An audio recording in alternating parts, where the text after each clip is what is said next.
जादुई लकड़ी की कार।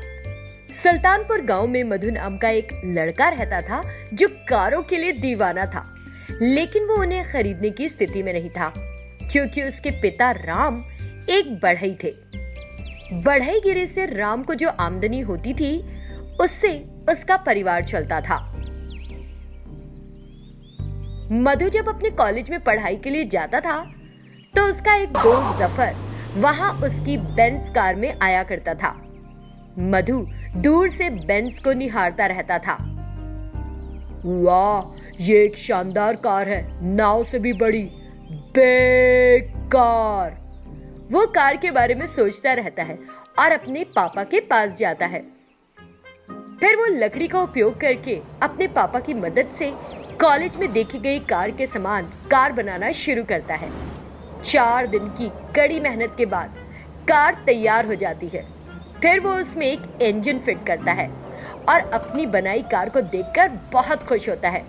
पापा, बहुत बहुत धन्यवाद, आपने इस कार को इतनी अच्छी तरह से तैयार किया है, बहुत अच्छी लग रही है। ये मेरा कर्तव्य है कि मैं तुम्हें वो दे सकूं जो तुम्हें पसंद है। अगले दिन मधु कार लेकर अपने कॉलेज जाता है। उसकी कार एक साधारण कार के मुकाबले में सड़क पर और तेज भागती है। जफर मधु को कार से आते देखता है। हेलो मधु। जफर, क्या तुम मुझसे हेलो कह रहे हो? तुम्हारी कार बहुत बढ़िया है और मैं इसे एक बार चलाना चाहता हूँ, दोगे? लेकिन तुमने अपनी कार में बिठाना तो क्या, मुझसे इससे पहले हेलो भी नहीं किया था। मेरे पापा ने दिन रात मेहनत करके इस लकड़ी की कार को बनाया है, ऐसे कैसे दे दूं? मधु का जवाब सुनकर जफर भड़क जाता है। इस कार को पाकर अचानक तुमको ये घमंड हो गया और इसीलिए मुझे तुमको सबक सिखाने की जरूरत है। वो ऐसा सोचता है और फिर मधु की कार के पास जाता है। वो कार को खराब कर देता है। जब तक मधु आता है उसकी कार खराब हो चुकी होती है। वो अपने घर आता है। घर पर वो अपने पिता राम को एक स्वामी जी को खाना खिलाते देखता है। मधु को उदास देखकर उसके पिता उसके पास जाते हैं और जैसे ही वो आते हैं मधु रोने लगता है।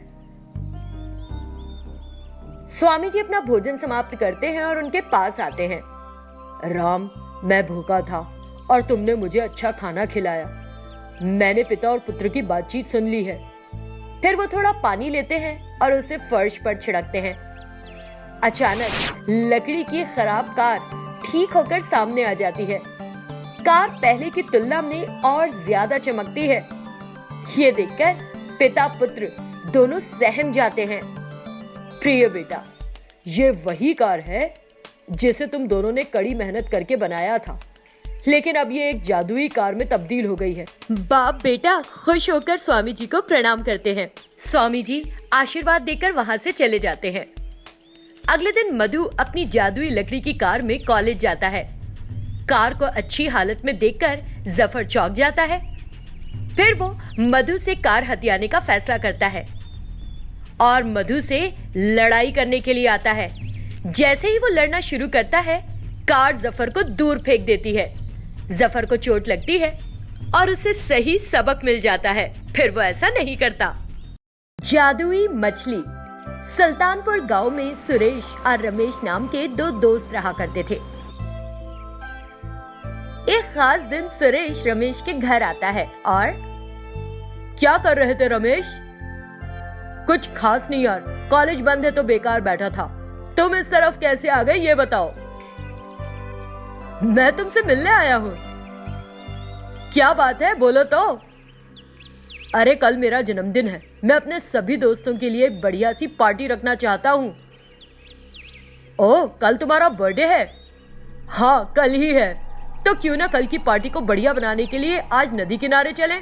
बढ़िया बनाने के लिए नदी किनारे? हमारी नदी की मछलियां बहुत स्वादिष्ट होती हैं, इसलिए हम उन्हें पकड़ने की कोशिश करेंगे और कल उन्हें फ्राई करके साथ में पार्टी में खाएंगे। तो ठीक है, चलो चले। वो दोनों फिर नदी में जाते हैं और छड़ी से मछली पकड़ना शुरू करते हैं।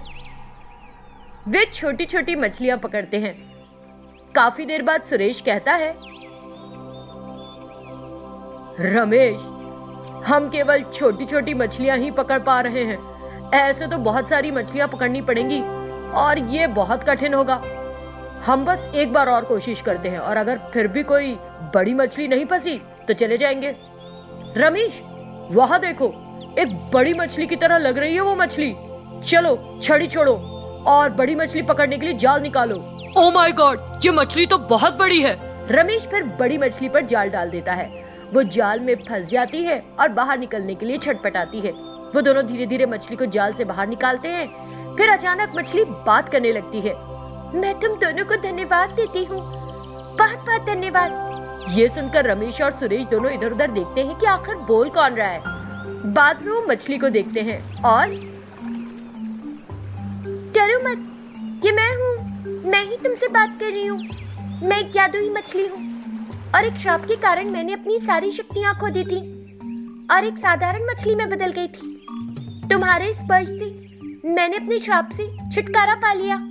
तुम जो चाहो मुझसे मांग सकते हो, मैं तुम्हारी हर इच्छा पूरी करूंगी। हमें इस तालाब से कुछ मछलियों के सिवाय और कुछ नहीं चाहिए। हमने कल दोस्तों के साथ एक छोटी सी पार्टी करी है। मैं तुम्हारी सादगी से बहुत प्रसन्न हुई।